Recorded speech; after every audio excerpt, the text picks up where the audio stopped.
మనలో ఎవరైనా సైతానుకు అవకాశం ఇచ్చి వాడి ఆక్రమణకి గురైన వాళ్ళు ఉన్నారా? ఎస్, నా జీవితంలో సైతాను ప్రవేశించాడు, అణువణువున వాడు ఆక్రమించేస్తున్నాడు.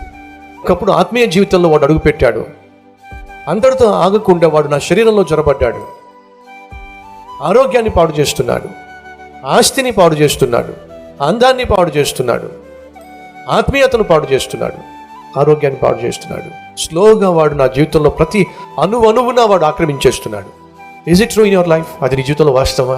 అయితే ఈరోజు ప్రభువుని అడుగు, ప్రభా వాడు ఆక్రమించేస్తున్నాడు నాయన.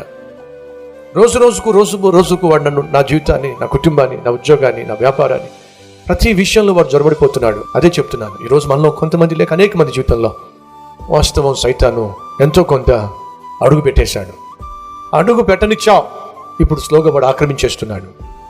వాడు దేన్ని ఆక్రమిస్తాడో దాన్ని అపవిత్రపరుస్తాడు. జ్ఞాపకం పెట్టుకో. కాబట్టి ఈరోజు ఒక్కొక్క విషయంలో అపవిత్రమైపోతున్నావు. నీ జీవితం అపవిత్రమైపోతుంది. ప్రార్థన చేద్దామా? ఈ ఆత్మ, ఈ శరీరమే సైతాన్ యొక్క ఆక్రమణకి గురైనట్లయితే ఇంకంతకంటే దారుణం ఏముంటుంది? ప్రార్థన చేద్దామండి. రండి.